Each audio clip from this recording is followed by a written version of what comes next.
gonna try this again. This time I've got something to block the wind. Hopefully it muffles the sound of the wind on the camera, but we'll see. There's stuff blowing through the air here, so I got something in my mouth. Anyways, all right, start from the top.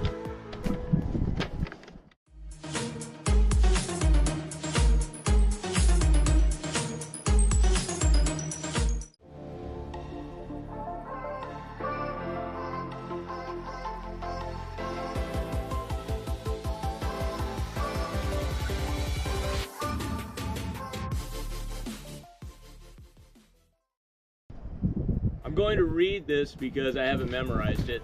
I'm not a professional yet, but hopefully I'll get to that point someday where I can just rattle off things, you know, and it'll look natural. Hello and welcome to ACATCO Entertainment, where we explore the many facets of forging and generally how things work. Remember, this is all for entertainment and information purposes only. Forging is a dangerous hobby and should be treated as such with appropriate safety guards in place, including but not limited to the use of personal protective equipment.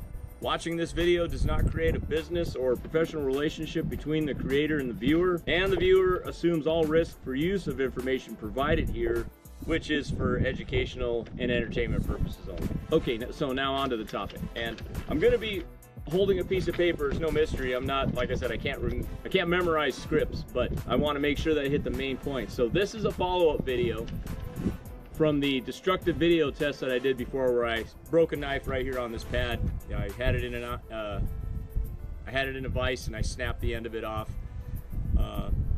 And so I want to follow up on that video, because what I said during the video when I observed the results of the test, which is the test piece, which I happen to have right here with me. This is the piece that I looked at after the test, and I made a comment on the grain structure as I had observed it at the time, and apparently I can't see as good as I think I can see. Now, I was wearing my readers, which I read all the time, which I wear all the time for small close-up work.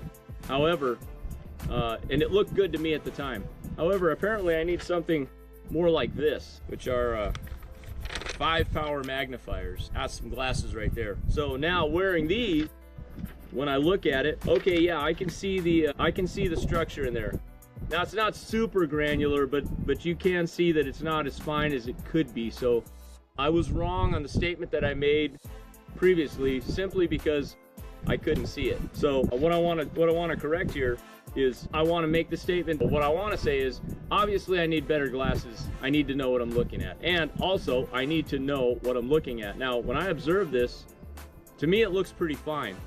However, when I ran it through the lens of the experienced professional knife maker, which I'm going to get into, I need to also know what I'm looking at when I look at it, which is my next point. It's always good to ask someone who knows more than you do about what you're doing, what they think about what you're doing, what they think about how you're doing it, and have them analyze the results. So I'm lucky enough to live in a state where there's some great knife makers here, and I have somewhat of a mentorship with some professional artists and other blacksmiths, where I'm learning from them and I'm getting information from them. But I do want to state that, you know, living out in the country, sometimes it's hard to talk to a big swath of people, but I got on the blade forums and I started talking to the guys there, and there's a wealth of knowledge there. Now, they're not sponsoring this video at all. They're simply a resource that is available to anyone who is interested in knife making. They know what they're talking about. They're very professional and very helpful. So I highly recommend, if you're getting into this, to have somebody analyze what you're doing. You can take pictures and post it online, and guys will comment on it, and these guys know what they're talking about. So again, shout out to Blade Forums and the guys that helped me on there. Really appreciate their help. I also want to emphasize that the knife that I tested is actually a good knife.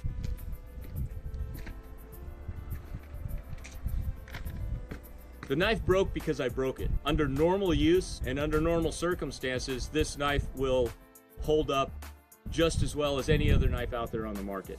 It's good steel, it'll hold an edge. As long as I use this knife the way that it was intended to be used, which is as a knife, doing knife type things, this knife will last, it'll last lifetimes. The destructive tests that are on YouTube, where guys destroy knives, it's fun, it's for entertainment. The reason I did this because I wanted to see what my steel was made of, and I also wanted to see how it would hold up against other knives that are destroyed. Now I know I didn't put it through an extreme test, but that is actually coming. So I intend on following this video up with another destructive test.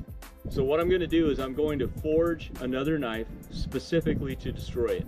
And I'm going to forge that knife with the information that I got from guys at Blade Forums. That was one of my clamps that just fell from the wind block. The guys from Blade Forums, and also analyzing the results, they gave me pictures, and I know where mine stacks up in there, and I know where I went wrong. My normalization process wasn't as dialed in as what I have it today with the stuff that I'm forging. I'm going to test a knife, then I'm going to do everything to the letter for my new process, and then afterwards we'll destroy it together. I'll tape the whole thing, and I'll put it through way more tests than what I did.